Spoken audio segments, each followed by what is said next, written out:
Grey Cups won. Go Argos, go, go, go!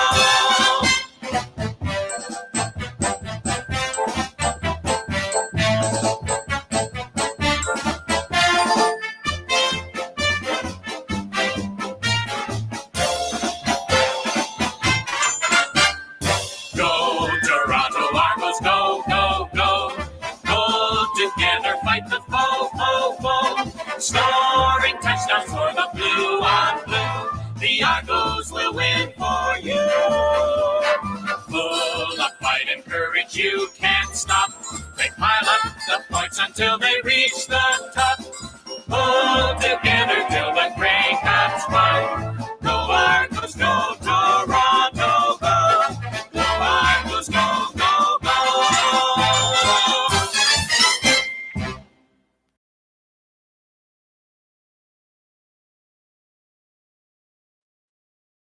Good evening, everybody. Welcome to Season 1, Episode 13 of the Argo Bounce Live audio show with Nick Small and yours truly, Chris Palme, on this Wednesday, October 18th. And I'm looking forward to speaking to Nick tonight about the Argos' latest win, 40-27 over Ottawa Saturday night at BMO Field.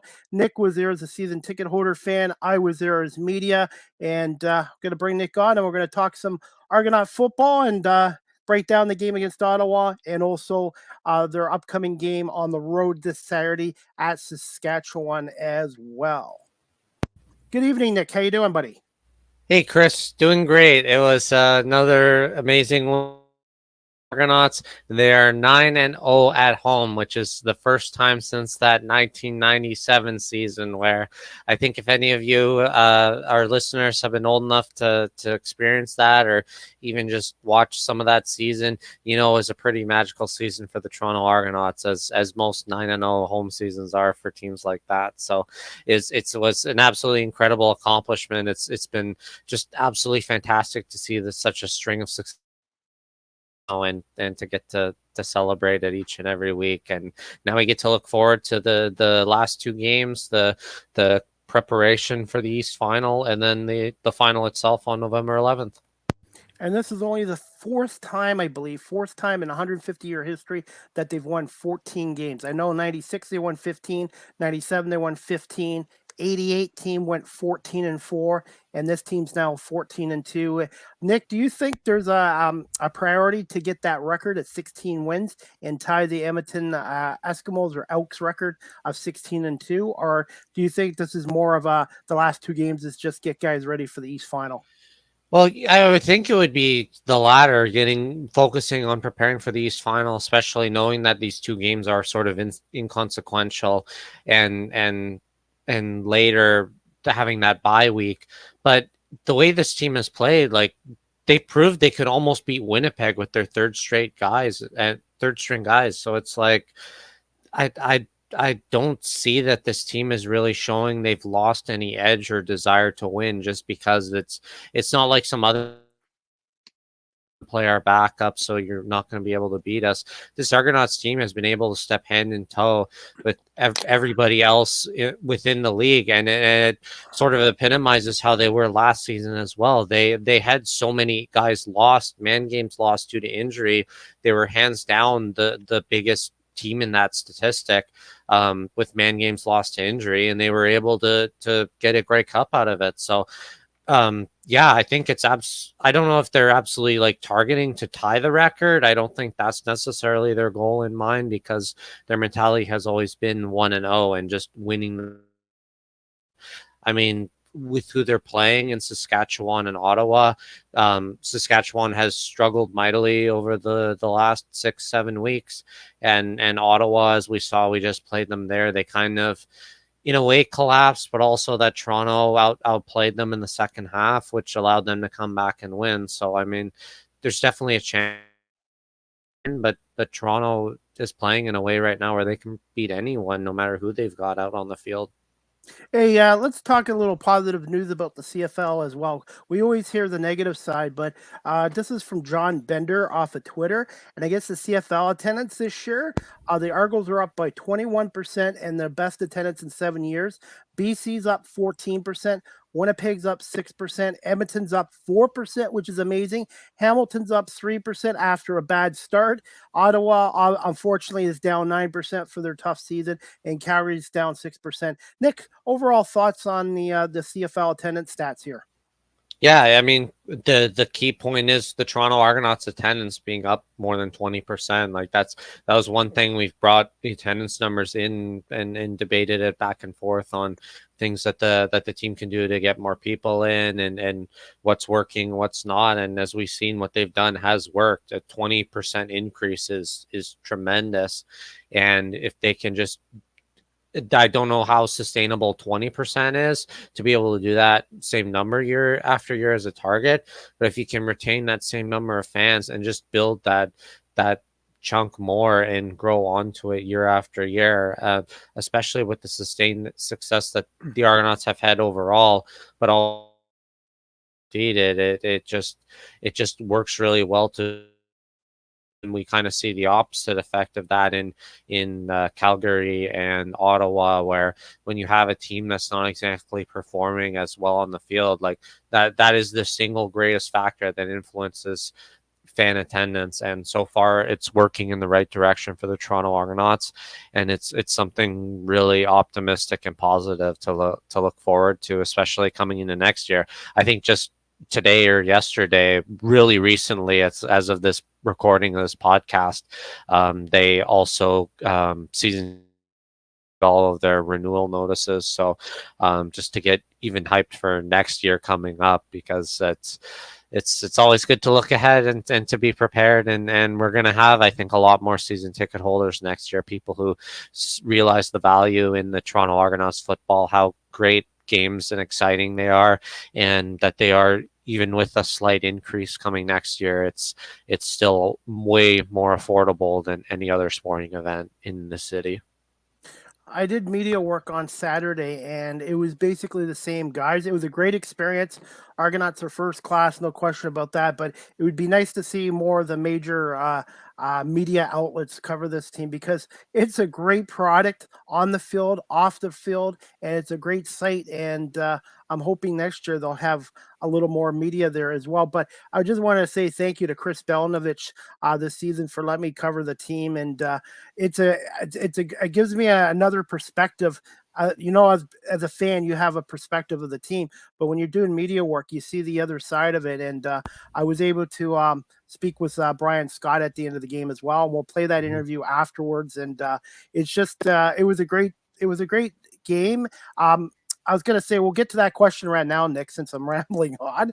It was kind of the Argos' offense in the first half wasn't bad. They obviously put on 20 points, but it was a very slow start for the defense in the first half. Nick, as a fan, since I was doing media, what were your thoughts on the Argos' overall 40-27 win over the Ottawa Red Blacks?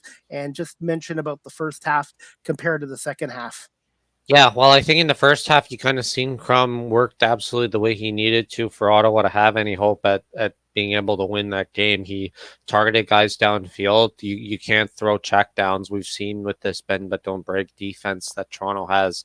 You just can't go for just short 5-yard chip passes and march down the field. And so he took those stats and he managed to find individuals who are open as early as the first pass of the game, and they were able early on, and it really did. I think by halftime it did set panic mode when they had their lead. And I think some other things that might have influenced it was some calls were maybe a little bit questionable, especially among Toronto Argonauts fans. There was that string where there was like the pass interference and then the hold in the end zone and then short. I think a roughing play. So or the Chad Kelly one. Yeah. The Chad Kelly roughing the passer, which ended up not being called. So, when that was happening, I was starting to think it was going to start riling fans up to the levels of loudness they were the last time Ottawa was here in Toronto. But fortunately, it never got to that case. And then in the second half, what kind of really turned the tables around was the performance of the defensive line. And it may have been part of the game plan when you kind of look into it. Or in the first half, they did a lot more outside blitzes. Second half, they played a lot more to the middle. And the old line for Ottawa just completely collapsed late in that game. I think the Argonauts tallied 9 sacks total at the end of the game, and I look back at like when I was watching games in at the Sky Dome, and I don't Argonauts being anywhere close in leading sack totals in the league. And this year, there's something like stupidly absurd with like a plus 50 sack difference. I think what really defined them in that game, this game too, because while Crum and later Pigrom were getting sacked and sometimes even fumbling the ball, Chad Kelly was able to drop back, and he basically just stood there for a couple periods of time where there was like no rush at all, and he could have just not even like tucked in and ran. He could have just started walking, and I don't think anybody would have touched him. It was really weird to watch because you just never see that happen. So yeah, to sum it up, what really defines it, I think, was the battle of the lines, and really at the end of the game, the Toronto O line was able to protect Kelly more than anybody else, and the D line was able to just pick Ottawa's quarterbacks apart. Yeah, Ryan Dinwiddie was not happy with the first half performance, Hmm. and I think him and Mace might have said something to the guys because the second half they came out a totally different defense, and that pass rush was outstanding. And I think it was a combination. I think Ottawa had a decent game plan in the first half, and I think Toronto kind of had a slow start. But that second half, they outscored Ottawa 20-4, and they had 9 sacks. And I believe they broke. I think this is from Mike Hogan's Twitter page. They broke the 84 Argos team for most sacks in a season, which was pretty important, pretty special because that 84 Argonauts team, even though they didn't win the Grey Cup or get to the Grey Cup, they had a really good team and a good defense that year. Hmm. Another record that was also really significant was Javon Leake. With the returns he had from this game, he broke Michael Pinball Clemens' record for single season um, punt return yards. So that's, I mean, we talked about it a little bit kind of midway through the year. I think when he had to hit the third touch, who he was in company with like Rocket Ishmael, Pinball Clemens, and Chad Owens, who all returned that opening kickoff there on the 150th anniversary for Javon Leake now to be in breaking Pinball's record. Like now you're really putting him in that elite company of the four, and you just kind of hope now it evolves that he has also appearances like during the offensive drives, like guys like Pinball and Rocket and Chad did. That's kind of the only thing missing from his resume now, where he's been a special teams ace this whole time. And I thought this was probably his worst game of the season, even though he broke Pinball Clement's record. I don't think Javon would have said he had a great game. And I also think Ottawa did a nice job containing him. But that's the thing about this Argos team, and I've talked to the players about it, is you guys have so many got weapons. If one guy doesn't have a great game, there's somebody else that always steps up for the Argonauts in this 2023 season. Yeah, well, Ben Grant pointed out this observation that um, they have had the better field position every single game they have played in. So like, and even when like in this game where Javon I is weird because like right when he broke the record, the very next punt return, he tried to do one of those kind of um like east west running, go kind of backwards and loop around, and it didn't work out. So the kind of joke some of us had was thinking maybe he lost the record back to pinball, lose going negative yards, and then went back forward and re-broke the record twice in one. Statistics were for that if that actually happened. But what it really shows though, the whole time in that game, like the Argonauts, their worst. Sorry, that was the game of four. But they were still at like midfield, almost like around the 45-50 yard line for the majority of the game. There, That's true. Questions where they were like far back or pinned in their own end zone, and even when they might have been in those situations, the other guy we got to give huge credit to is Boris Beatty, because he just absolutely nailed kick after kick after kick this week, and yeah, just looked absolutely sensational, especially when he kicked that one from almost midfield. 53 yards. By the way, this leads to my next question, Nick, since we're going into a hurry up huddle offensive show today. Who were Mhm. some players on the Argos who stood out for the Argonauts in this game? And obviously, you mentioned Boris Beatty, but who were some other guys? Yeah, I think when you look at the receiving core, I think this was probably one of the days where Tavares Daniels and Chad Kelly really clicked, and Chad really targeted him a lot. And I know some of the passes missed, like the opening play of the game, he just slightly overthrew Daniels, where he probably was but the play right after he went right back at him, and he made a fantastic catch, big gain there. I thought Daniels probably looked like by far the best receiver on the Argonauts core that game. Um, I think when you look at some of the other positions, it's kind of a tandem thing, but I did like the way that they handled running Dan Attaboy and Deontay McMahon this week. I think they I think they knew that this was kind of the way you would most effectively run them together in tandem. But I liked having kind of Attaboy McMahon be the kind of swing pass sweep and kind of even just to draw attention out on the other side, wide side of the field while you run a play somewhere else. I thought it worked really effectively, being able to kind of alternate them in. And then uh, defensively, I got to just give credit to the whole O line. I mean, Robbie Smith had 2 sacks in this game. There was a ton of forced fumbles. Brinkman had one big sack. I forget who had the sack like right after the Brinkman sack, but it was just pile up from the D line, and I think everybody on that D line core deserves credit for that because they were just absolutely phenomenal in the second half of this game. Well, that leads to my next question. How important was it getting wide receiver Tavares Daniels going into this game? Important, and I don't know how much longer we'll see Daniels playing before the East. If I might be jumping ahead a bit, but I was looking a little bit at the injury chart now that we've had it Tuesday and Wednesday, and I know Tavares Daniels he was away Tuesday and he was limited practice Wednesday. He might not actually be hurt, and this might just be a resting thing. We're like, okay, it's your turn this week to rest.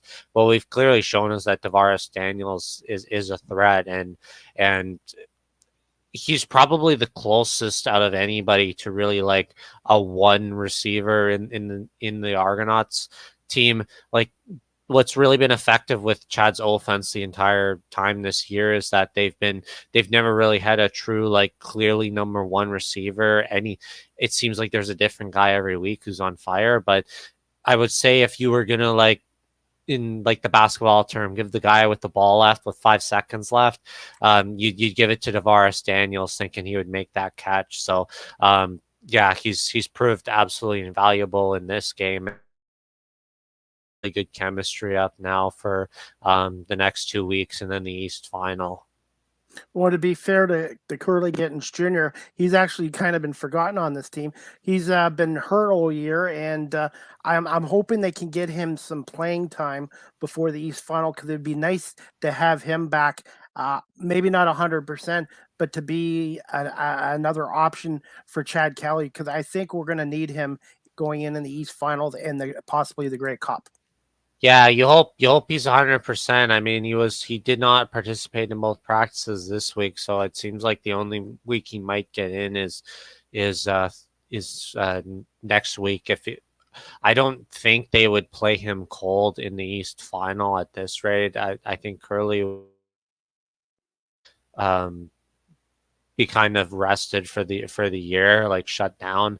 Um, but yeah, I think this year's been kind of weird with that. But and that just means why it's more important to have guys like Daniels and guys like Coxie, where yeah, who have stepped up and sort of filled in that role. Unger being another one, just being able to to have multiple threats, because like we saw in the Grey Cup game, Giddens was kind of non-existent, but it didn't end up affecting things because even just being in the lineup, it could draw players over to his side, even if he's not even being targeted on the original play. So I have Giddens on the offensive side, and the guy I think that epitomizes it on the defensive side is Enoch Mwamba. He hasn't played a snap either this year, and you just hope that it's just a 1 year thing and they'll be back playing, because it I think the Argos do miss out on some marketability when they're not there.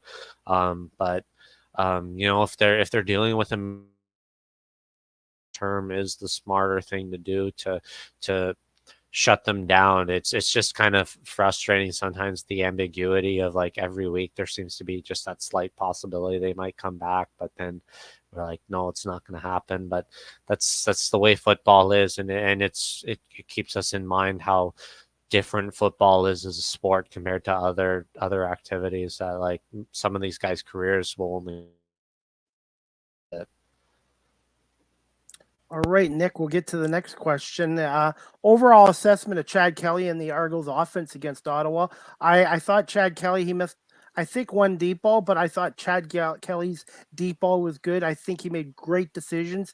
Let's see, he was 18 for 28, which is efficient, 287, one touchdown, and again, no interceptions, no fumbles, and he made a lot of good decisions. And Kelly had a nice game running the ball, like you mentioned, Nick. He Yeah. carried it 5 times for 45 yards. And what I liked about him is he didn't take the extra hit or two like Josh Allen does. Kelly was smart enough to give himself up. And that's how you protect yourself when you're running with that ball. And that's my observation.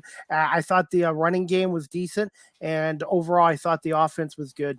And Chad looked sharp. Yeah, I got a little nervous when he got crunched at the goal line there on the 2 point conversion, and then like the flag came out. This was at the end of the third quarter, but it ended up not being called. So I wonder if maybe there would have been a penalty for some sort of unnecessary roughness had he not scored.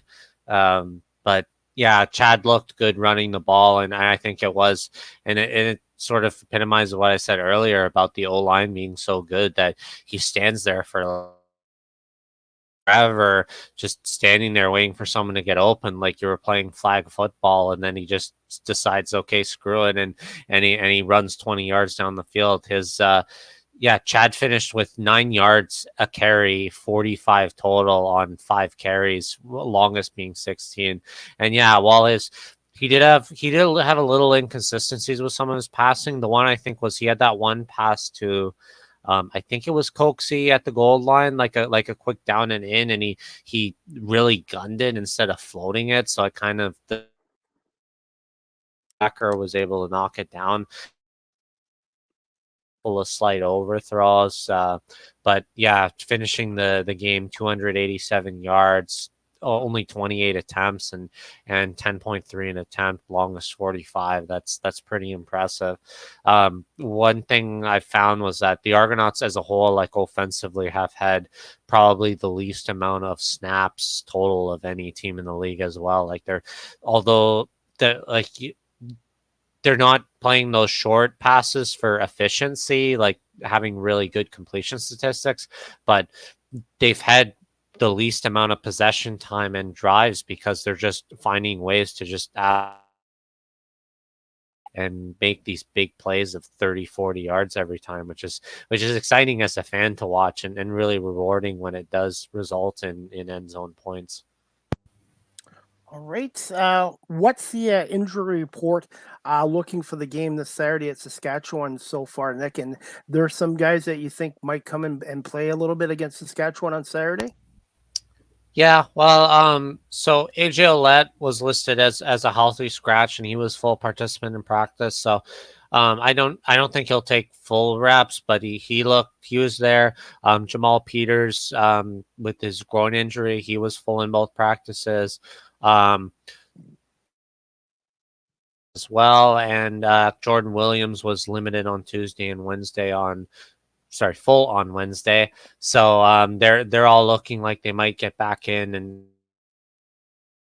I think all those guys, they might not necessarily get first string reps, but I think they'll get at least opportunities into the game just to kind of work it in a game day situation. That might be the one guy who might not go in at all if they've got all the other backs with like Boy and Leak and McMahon and everybody. I think you could even continue resting him, but I don't think they also want to rest him for that long. Haggerty, I'd be really excited to see Williams, he's the guy I would probably take most cautiously of the three.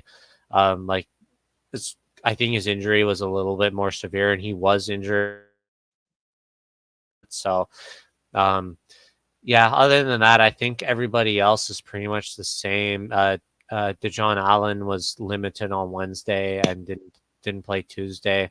Davaris Daniels was limited Wednesday as well. So you might see those guys resting, and I think it's just kind of rotating the cycle. The one benefit that the Argos have too is you don't feel that sort of side obligation where, oh, because it's a home game and we're in this undefeated record, you want to put Chad Kelly in and draw more problem, at least in Saskatchewan, especially because anybody and they'll be like 80% to sold out on all their games. So you're not having to try to worry about marketing the team as well as you would if they were playing at home. So Chad might also see maybe he'll only play half the game and he'll be cut off no matter whether they're in a close game or it's a blowout one way or the other. But yeah, we'll see what happens. I'm going to put you on the spot here. I think Kelly should sit this game out and give Dukes his second CFL start against Saskatchewan, and also get Brian Scott a little bit of work as well, and have Chad Kelly play a little bit against Ottawa. But your thoughts on that, Nick? Uh, rather have I rather have Dukes or Scott play the Ottawa game. I think it would be a little bit more beneficial to give them the extra rest. But I mean, the way I think one of these games will probably be a Dukes or Scott start. I can't imagine seeing both be too, because Kelly's the kind of guy who wants to be on the field all the time, even in situations like this. So I guess the one benefit if you have him rest this week is that you're playing a West team in Saskatchewan. You're kind of like the way they started the Winnipeg game. You're in a lot more hostile crowd environment where because Saskatchewan's fans are so passionate and loud, kind of like when they were in Winnipeg. So it's probably the best opportunity if you're going to put an inexperienced quarterback. And I don't mean that as a dig against Ottawa fans because those who go are passionate, but we this and unfortunately with Ottawa not being as good a team as they were 5 years ago, they don't have quite the same attendance. So would you rather gain the experience in the loudest stadiums in the league other than BMO Field, or would you rather play in a place where maybe it's a little bit more quiet? And I think you get more value out of trying to work in a harsher stadium. All right, Nick, we'll keep it going. What are some keys to an Argo win on the road on Saturday against the Saskatchewan Roughriders, who I believe are 6-11, and who are some players to watch out for? Yeah, it's gonna be challenging, I think, for Saskatchewan. So demoralized that since I think it's still been since the Labor Day game where they beat Winnipeg, they haven't won a game, and some of they really haven't seemed to be quite motivated in the way that you'd think they would. Like even the Hamilton game where they had the George Reed ceremony, and they had uh, the 2013 Grey Cup winning team out, and they just came out flat and unmotivated. And even in that game against Calgary last week, where they should have came in and really brought it to them and proved that they deserve to be the third string team, and they just as long as the Argos sort of just stick to their core game plan, which might very well not look good in the first half, like we saw in the Ottawa game. I don't think they're really looking at this in a way to win this game, but just to sort of check the boxes they want to get prepared almost a month from now, rather than really targeting anybody specifically. Okay, and then we're gonna wrap this up shortly. Nick, we'll do our normal segment, the Argos 3 stars of the game against Ottawa. I'm gonna go first tonight. I'm gonna go with number one, Chad Kelly, number two, Deveris Daniels, and then number three, I'm gonna have a Cole 3 star. I'm a real fan. I've become a real big fan of Tim Costigan. I think he's such an impact player at the defensive end, and a cool one with him would be Boris Beatty, 6 for 6, including a 53-yard field goal. Boris looks like he was a couple years ago, and those are my stars of the game: Kelly, Daniels, and Costigan slash Boris Beatty. Yeah, Boris Beatty was the number one on my list. I think like the way this game went, had Boris not made those field goals, it might have kept the lead even bigger and kind of left Toronto a little bit more demoralized, unable to come back, or more desperate in trying to make plays. And to have a kicker who can nail a 53-yarder like that in the way Boris Beatty has seemingly all year, no matter who's holding the ball for him, Keesley gets my number 1 star. I think my second star I would probably give, like I have to give it as a whole, because between all of them, they laid just such a tremendous beat down of pressure with those 9 sacks. And um, Daniels was gonna be my third, but if I head to Audible and pick someone else who I thought had a good game, I'm gonna give it to Daniel Boy, because I thought he came in filling in a scene in the statistics that he had in this game, and you compare it to what AJ Ouellette had when he was coming in as sort of the fill-in backup guy. He had very similar numbers, and he had the best overall carries out of all the backs. And I think he's proven that, should something happen, he can step up and do the job. And if you've ever met his family, his parents, who are there at everything, they're at his practices, they're at the games, they're some of the most passionate Argonauts fans and supporters of him. And I'm super happy to of them and him, and being able to see there's both his as an individual, but also the teams collectively through it all. So yeah, I'm gonna give them three as my 3 stars: Beatty, the defensive line, and Daniel Boy. Actually, yeah, you're right. That whole defensive line could have been the 3 stars there. Finally, Nick, we're gonna wrap this up tonight. We're gonna do our final segment for episode 13, and I'm gonna let you go first on here. There's only, I believe, 3 games this weekend, if I'm correct. That's Calgary and BC, Toronto and Saskatchewan, and Edmonton and Winnipeg.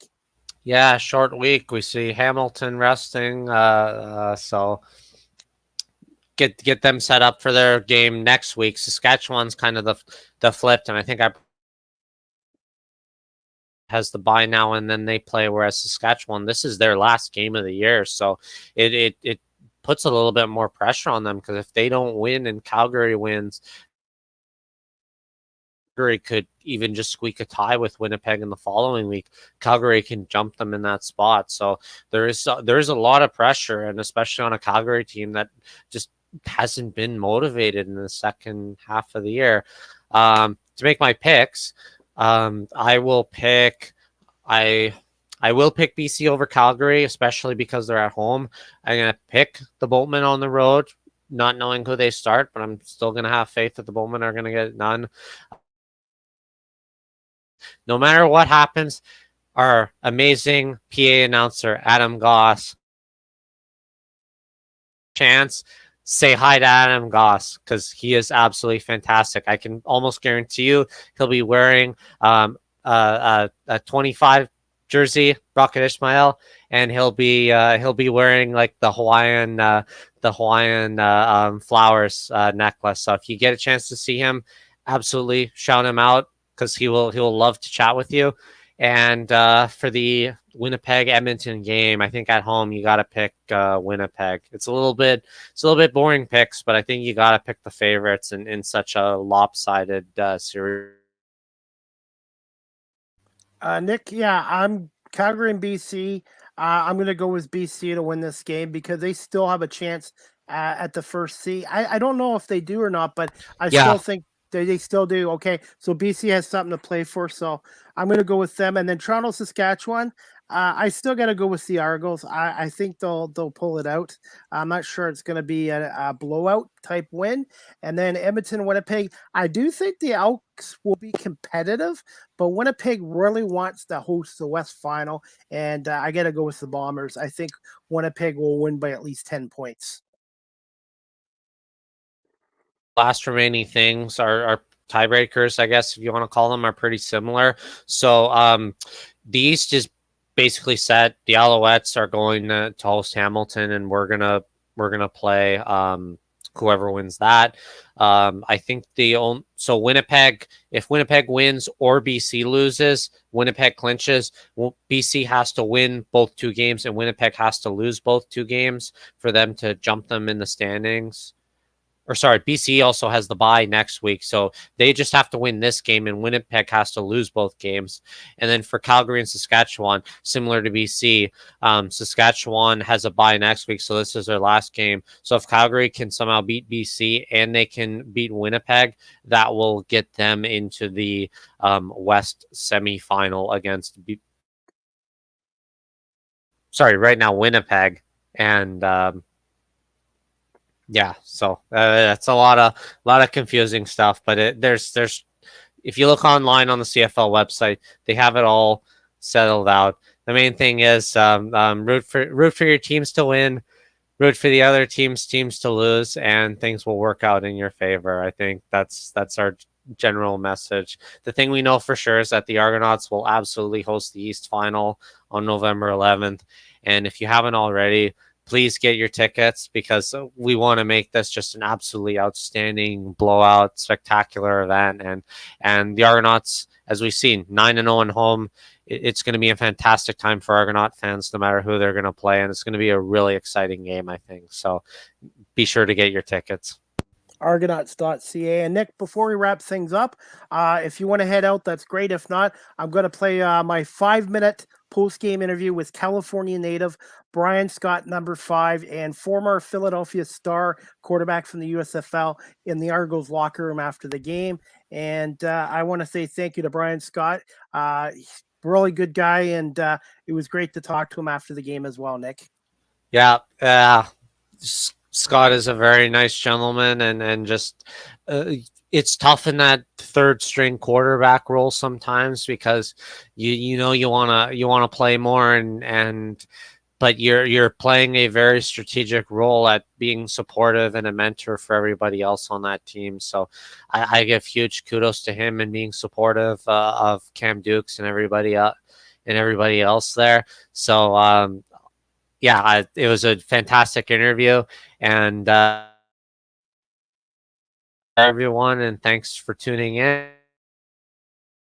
See you next week as we get set for after the Saskatchewan game, dealing with the post game there, and looking forward to the game against Ottawa the week after.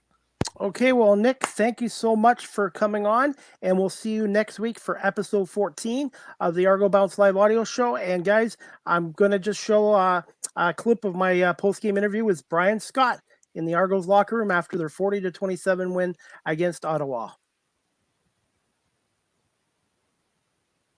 Offense, I thought had a great locker room after their impressive 40-27 win over Ottawa tonight. And I have a special guest with me, quarterback Brian Scott of the Toronto Argonauts.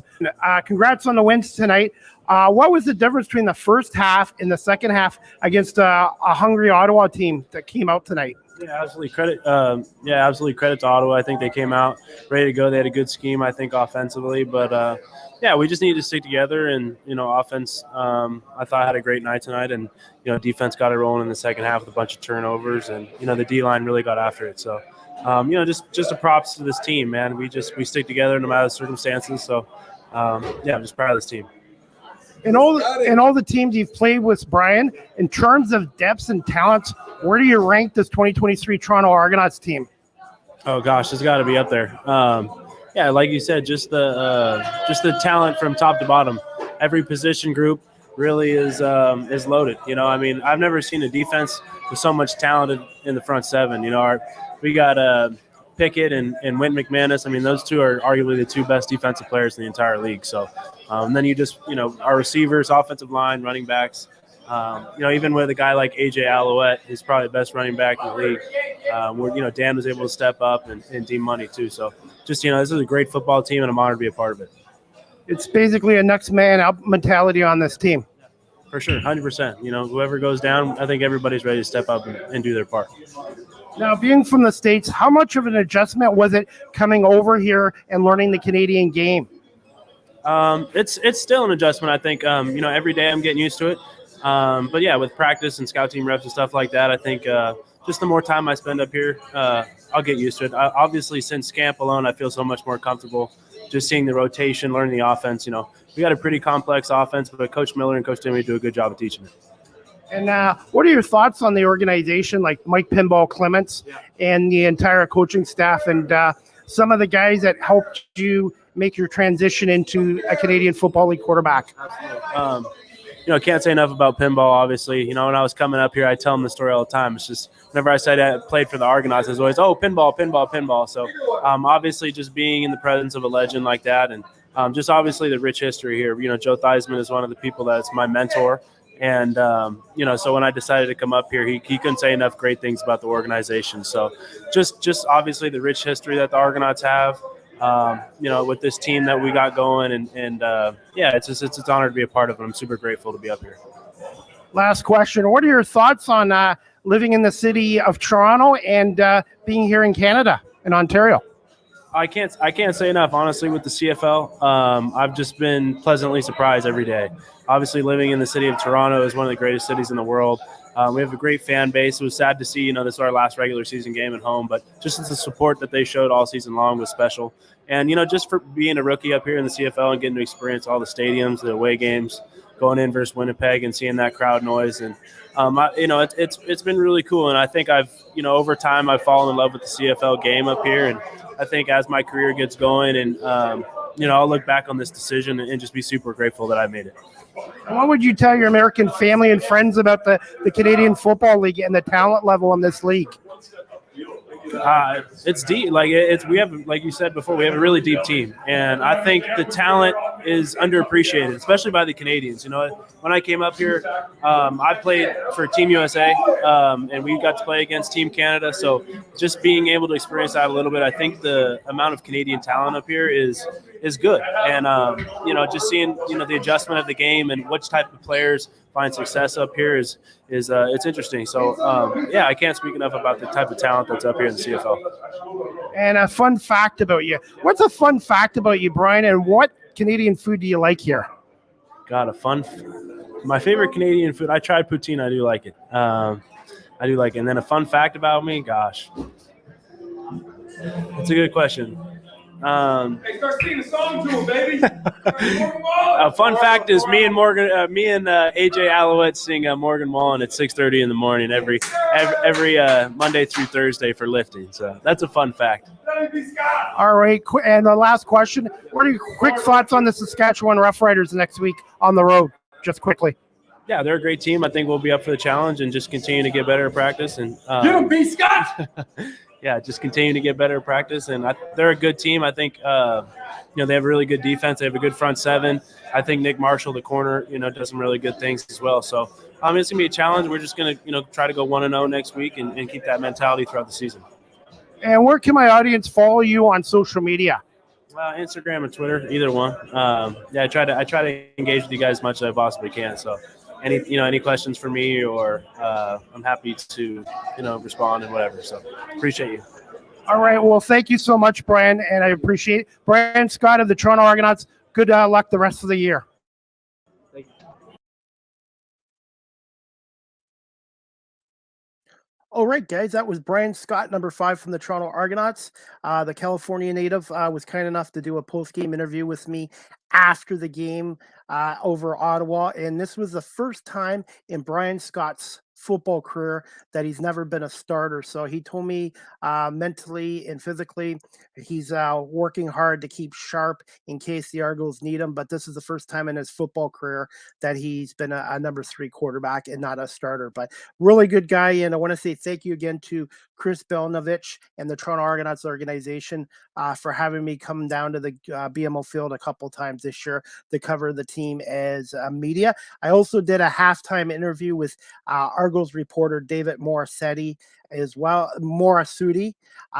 and that is on my YouTube channel. So guys, if you haven't subscribed to my YouTube channel, type in Chris Palme or Live with CDP Sports Talk as well. And Nick and I really enjoy doing the Argo Bounce Live audio show once a week, talking about the Toronto Argonauts, the 18-time Grey Cup champions, and the Canadian Football League as well. And also, just to let you guys know, the Argo Bounce Live audio show is available on Roku TV on demand and also on radio station WQEE 99.1 FM in Metro Atlanta, the home of Southern Talk and Sports.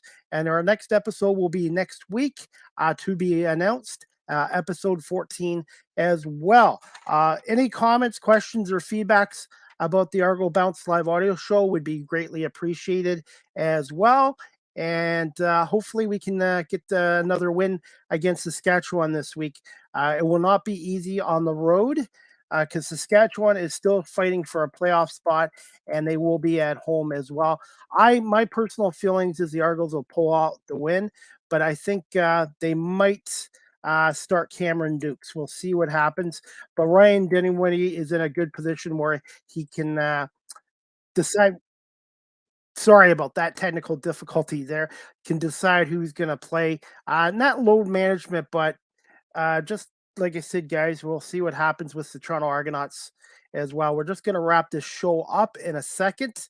I'm actually just trying to get the Argonauts fight song, which was created in 1967, on here. And we'll wrap this show up again. But I want to say thank you to everybody watching this on live stream and on audio platforms as well. So I really appreciate it. And any questions, please, you can contact Nick Small on Twitter or myself on Twitter. And my Twitter handle is at Chris D. Palme, and Nick's is at Nick_Small_38 as well. Again, I want to say thank you to WQEE 99.1 FM for having us on your network and also on Roku TV through Northeast Live Streaming Sports as well.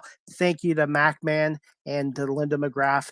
I hope everybody has a great night and enjoys the CFL games this week. Again, my picks are BC over Calgary, Toronto over Saskatchewan, and Winnipeg over Edmonton. And the East and the West semifinals will be starting on Saturday, November 5th. We know in the East it'll be Hamilton and Montreal. The West we're not sure about yet. And then the East final will be Saturday, November 11th at 3 p.m. at BMO Field. And I believe the West final will probably be, 6:30, 7 o'clock on Saturday, November 11th. Then the Grey Cup will be Sunday, November 19th, 6 p.m. at Tim Hortons Field, and Hamilton from the East winner and the West winner as well. That's about it. Thanks to Nick Small for coming on. Thank you, everybody, for watching and listening to the Argo Bounce live audio show here on live stream and also on audio platforms as well. I hope everybody has a great night. And as always, go Argos.